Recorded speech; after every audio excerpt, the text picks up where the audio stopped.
t/2 से लगाकर t मतलब 2 मिलीसेकंड से 4 मिलीसेकंड तक -10 मतलब यहाँ पे 10 प्लस 10 की जगह क्या हो गया माइनस, मतलब कि आपका ये हो गया लोअर वोल्टेज। और यहाँ पर पहले से क्योंकि 0 से लगाकर t/2 तक कुछ वोल्टेज आ चुका था तो यहाँ का वोल्टेज हायर हो जाएगा। तो उस केस में हम ये बोल सकते हैं कि t/2 से लगाकर, अभी हम कैलकुलेट करेंगे, अभी नहीं पता, सपोज करो इधर का वोल्टेज है ना, हो सकता है -10 इधर है ये और भी कम हो जाए, ऐसा वोल्टेज भी हो सकता है, तो वो अभी हमें नहीं पता। तो अगर ऐसा कंडीशन एज्यूम कर लेते हैं थोड़ी देर के लिए, ऐसा कंडीशन रहता है कि -10 इधर है और ये वोल्टेज यहाँ पे ज्यादा रहा, ठीक है, तो मतलब इस वाले वोल्टेज से -10 से अगर ये वोल्टेज ज्यादा रहा तो डायोड क्या रहेगा, ऑफ रहेगा। तो डायोड ऑफ रहा तो यही वोल्टेज आपका 3 मिलीसेकंड पे भी वही रहेगा जो 3 मिलीसेकंड पे था, ठीक है, क्योंकि कैपेसिटर आपका क्या हुआ, चार्ज हुआ 0 से लगाकर 2 मिलीसेकंड तक जो चार्ज हुआ, चार्ज होकर जो वोल्टेज इसने स्टोर किया वो वापस डिस्चार्ज नहीं हुआ, क्योंकि डिस्चार्ज होते टाइम आपका डायोड ने अलाउ नहीं करा, है ना। तो ये एक समरी बता दी मैंने जो कि इस क्वेश्चन की है। अब हम लोग इसको सॉल्व करते हैं। तो वापस हमारा स्टेप नंबर 1 लेते हैं। Step number 1 t = 0 minus, t = 0 minus, तो t = 0 माइनस का हमारा पहले से कुछ था क्या, voltage capacitor Vc 0 minus = Vc 0 plus, ये कितना हो जाएगा 0, क्योंकि अनचार्ज था, अनचार्ज पहले से अनचार्ज था, ठीक है। तो स्टेप नंबर 2 की हमें जरूरत नहीं पड़ी। स्टेप नंबर 3 की अगर बात करें, स्टेप नंबर 3 की, तो t = इनफिनिट। अब t = इनफिनिट पर हम लोग थोड़ी देर के लिए यहां पर एक जनरलाइज बात करेंगे, t = इनफिनिट ये तो बदलता जा रहा है, प्लस 10 माइनस 10 प्लस 10 माइनस 10, तो कहीं ना कहीं आगे चल के तो हम लोगों ने क्या किया कि इनफिनिट की जगह कोई बड़ा टाइम ले लिया, है ना। इनफिनिट तो वैसे भी नहीं होता है लॉन्ग टाइम, तो लॉन्ग टाइम पे थोड़ी देर के लिए प्लस 10 एज्यूम कर लिया, थोड़ी देर के लिए क्या एज्यूम कर लिया, इधर का वोल्टेज हायर होता है, क्योंकि इनफिनिट टाइम पर ये टाइम एक्सिस से पूरी इनफिनिट टाइम पर जो वोल्टेज का जो सोर्स वोल्टेज का वेरिएशन प्लस 10 माइनस 10 के बीच में है,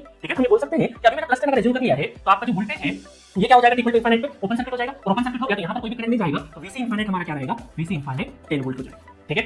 तो ये हो गया आपका Vc इनफिनिट 10 वोल्ट। क्यों हम लोगों ने पॉजिटिव लिया, क्योंकि नेगेटिव वोल्टेज पे ये इसका वोल्टेज क्या रहेगा उसके बेसिस पर डिपेंड करेगा कि डायोड ऑन या ऑफ है, हमें नहीं पता, ठीक है। चलिए अभी हम लोगों ने प्लस 10 के हिसाब से 10 वोल्ट ले लिया है। अब हम लोग जनरलाइज एक्सप्रेशन लिखते हैं। Generalize expression Vc of t कितना आ जाएगा, ये हो जाएगा 10 plus 0 minus 10 e to the power minus t by tau. Tau कितना है RC 500 इनटू ये तो हो जाएगा 5000, तो 5 into 10 to the power minus 3 कर देता हूं, है ना, क्योंकि 500 10 पर 3 और मैंने 10 तो मैंने 6 से कम कर दिया, ठीक है। चलिए तो यहां पर मैंने ये जनरलाइज एक्सप्रेशन को सिंपलीफाई कर देता हूं कि कितना हो जाएगा 10 1 minus e to the power minus t by 5 into 10 to the power minus 3, ठीक है। ये हो गई हमारी जनरलाइज एक्सप्रेशन। अब देखिए हम लोग एक एक करके, अभी मैंने जनरलाइज एक्सप्रेशन कर दी तो अब हम लोग किसी भी टाइम के लिए वोल्टेज फाइंड आउट कर सकते हैं। सपोज करिए मैंने प्लस 10 एज्यूम किया था ना, क्योंकि Vc इनफिनिट में प्लस 10 एज्यूम किया था, तो काम करते हैं प्लस 10 में ये t/2 मिलीसेकंड का हम लोग देख लेते हैं, क्योंकि ये ट्रांजिशन है, इसी 2 मिलीसेकंड पे ही क्या हो रहा है, प्लस 10 से माइनस 10 हो रहा है। तो हम लोग 2 मिलीसेकंड पर अगर चेक करें 2 मिलीसेकंड पे Vc 2 मिलीसेकंड पे कितना आएगा, तो 10 1 minus e to the power minus 2 upon minus 2/5। क्यों कर दिया मैंने माइनस 2/5, क्योंकि मिली था तो मिली 10 तो माइनस 3 माइनस से माइनस से कैंसिल हो डायरेक्ट e टू माइनस 2/5, तो ये हो जाएगा 3.3 वोल्ट। ये कितना हो जाएगा 3.3 वोल्ट, ठीक है। अब देखिए यहाँ पर Vc 2 मिलीसेकंड का आपका आ गया 3.3 वोल्ट। अब हम लोग यहाँ पे चेक करते हैं t/2 से लगाकर 2 तक। अब यहाँ पर सिचुएशन देखिए, यहाँ पर सिचुएशन आपको कुछ इस तरीके से रजिस्टर है